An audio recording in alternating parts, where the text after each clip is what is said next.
ಈ ಒಂದು ಜಗಳ ನೋಡಿ ನಾ ಅಂತೂ ಫುಲ್ ಶಾಕ್ ಆಗಿಬಿಟ್ಟ. ಹಾಯ್ ಗೈಸ್, ಎಲ್ರಿಗೂ ನಮಸ್ಕಾರ. ನಾನು ನಿಮ್ಮ ಲೋಕಿ ಡೈಲಿ ಬ್ಲಾಗ್ಸ್ ಮಾತಾಡ್ತಿದ್ದೆ. ಹೇಳ್ರಪ್ಪ. ಏನಪ್ಪ ವಿಷಯ ಅಂದ್ರೆ ಮುಂಜಾನೆದ್ದು ಬೇಗ ರೆಡಿ ಆಗೋದಿತ್ತು. ಯಾಕಂದ್ರೆ ಮಾಡೋಕ್ಕೇನು ಕೆಲಸ ಇದ್ದಿಲ್ಲ. ಏನಂದೆ? ಕೆಲಸ ಇಲ್ದ್ರೆ ಏನಾಯ್ತು, ಒಂದು ಕಪ್ ಚಾ ಕುಡಿಮಿ ಅಂತ ಚಾ ಕುಡ್ಕೊತ್ಕೊಂತೀವಿ ನೋಡ್ರಿ. ಹಾಗೆ ನಮ್ಗೆ ಹೊರಗೆ ಹೋದಿತ್ತು. ಅದಕ್ಕೆ ನಮ್ಮ ಗಾಡಿ ತೆಗೆದು ನಡೆದೇವು ನೋಡ್ರಿ ಹೊರಗೆ. ವೈ? ಯಾಕಂದ್ರೆ ಮಂದಿ ಗಾಡಿ ಕೇಳಿದ್ರೆ ಬೂಟಲ್ಲಿ ಹೊಡಿತಾರೆ. ಹೋಗೋ ಟೈಮ್ನಾಗ ಬಾಜು ಹೊಲದಾಗ ವ್ಯೂ ಮಸ್ತ್ ಕಾಣತ್ತಿತ್ತು. ನೋಡಿ ಭಾಳ ಖುಷಿ. Congratulation brother. ಫೈನಲಿ ನಾವು ಮುಡ್ಬಿ ಅನ್ನೋ ಊರಿಗೆ ಬಂದೇವು ನೋಡ್ರಿ. ನಮಗೆಲ್ಲ ಗೊತ್ತಾಗೋಯ್ತು. ಇಲ್ಲಿ ಬಂದು ನೋಡ್ರೆ ಯಾರು ಇದಿಲ್ಲೆಲ್ಲ ಖಾಲಿ ಇತ್ತು. ಅಲ್ಲಿ ಯಾರು ಜನನೇ ಇದ್ದಿಲ್ಲ ಅಂತ ಮತ್ತೆ ನಾವು ರಿಟರ್ನ್ ನಮ್ಮ ಊರಿಗೆ ಬಂದೇವು ನೋಡ್ರಿ.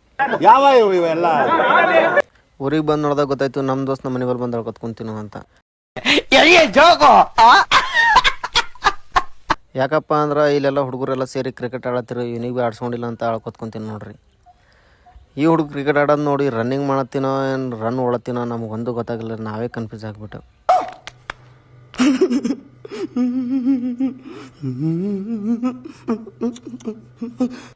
ಈಗ ಗೊತ್ತಾಯ್ತು ನಮ್ಮ ದೋಸ್ತು ಇವ್ರು ಯಾಕೆ ಆಟ ಆಡ್ಸ್ಕೊಂಡಿಲ್ಲ ಅಂಥೇಳಿ. ಈ ಒಂದು ಜಗಳ ಯಾಕಪ್ಪ ಅಂದ್ರೆ ನಮ್ಮೂರ ಜಾತ್ರೆಗೆ ಕುಸ್ತಿ ಇಟ್ಟಿದ್ದೇವೆ. ಇವರಿಬ್ರು ಸೇರಿ ಕುಸ್ತಿ ಪ್ರಾಕ್ಟೀಸ್ ಮಾಡತ್ತಿರು.